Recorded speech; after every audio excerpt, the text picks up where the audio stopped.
Hi everyone, welcome to my Autodesk screencast. My name is Zan Ta and I work for Repro Products in Smyrna, Georgia.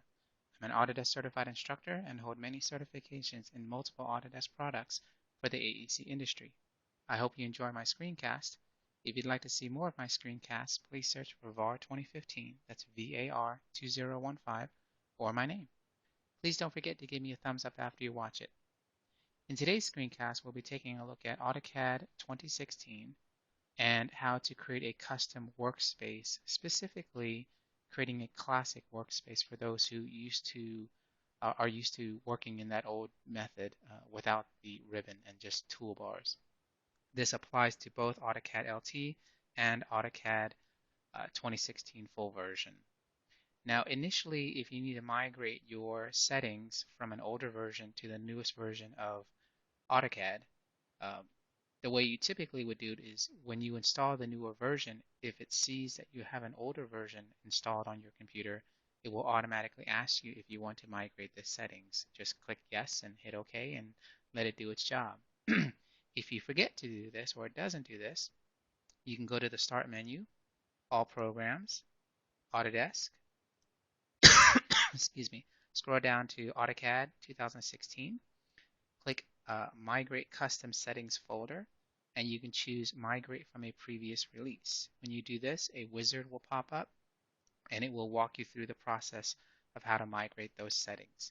You need to make sure your AutoCAD software is not up and running when you run this migration wizard. However, there will be instances sometimes where the migration wizard doesn't function, especially for the classic, and you need to actually make your own. So this is how we do it. Here I am in AutoCAD 2016. Excuse me. If you look under the drafting and annotation workspace command, you'll see the different ones that are available, and you have three choices here as well. This is actually not where you're going to go to create a classic workspace. You're going to actually type in CUI and hit enter, which brings up the customized user interface window. In this window is where you're going to make one. On the left-hand side, upper left quadrant, you'll see workspaces. You can right-click any one of those and create a new workspace. Call that workspace Classic, hit enter. Upper right-hand quadrant, you will click Customize Workspace to customize that particular Classic workspace. All the text in the upper right quadrant will go blue, and you now have the ability in the upper left-hand quadrant to expand toolbars and put a check mark for the toolbars you want to have visible in your workspace and your graphical user environment. So we can go through and we can check a few, and I'll do standard. And the more you check, the more toolbars will be visible. The less you check, the less will be visible.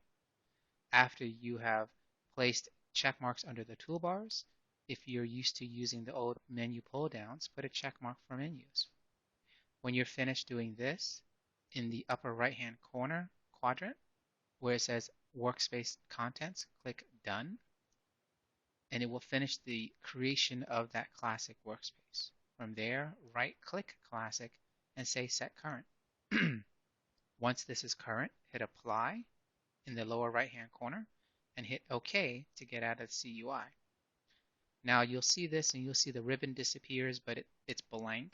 You can just type in the word ribbon close, all one word, and hit enter.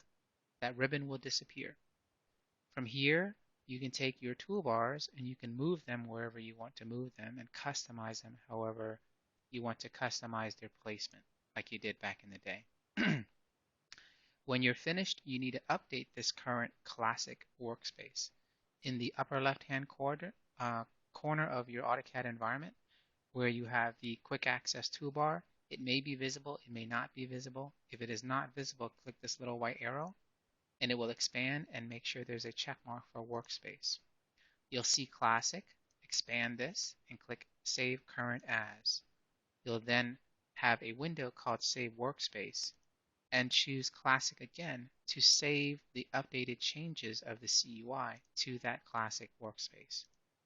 Now that you've done this, you're finished. You have a AutoCAD or AutoCAD LT 2016 graphical user environment that looks like the old workspaces. And then if you ever need to go back to the original, just switch back to drafting annotation and everything will go back to its default. And that's it. That's how you customize your graphical user interface with workspaces to make a classic quote unquote workspace. Thank you very much for watching my screencast, and please don't forget to give me a thumbs up.